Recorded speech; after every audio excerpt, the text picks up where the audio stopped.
Hello বন্ধুরা, কেমন আছো তোমরা? আশা করছি ভালো আছো। দেখো দুপুরে খাওয়া দাওয়া নিয়ে চলে এসেছি। প্রথমে আছে চিচিঙ্গা ভাজা, বুঝেছো? চিচিঙ্গা ভাজা, তারপরে আছে ভাত, একদম গরম ভাত। আর এখানে আছে ইলিশ মাছের ঝোল, বুঝেছো? এই যে বেগুন দিয়ে বানানো হয়েছে ইলিশ মাছের ঝোল।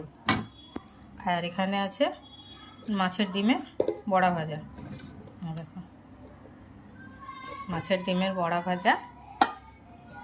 আর এখানে ইলিশ মাছের তেল ভাজা।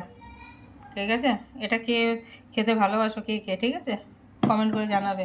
আমার তো খুব ভালো লাগে। আর তারপরে আছে এখানে ডিম ভাজা। এই হচ্ছে দুপুরের মেনু। যদি ভিডিওটা ভালো লাগে তাহলে like comment share subscribe. Tata.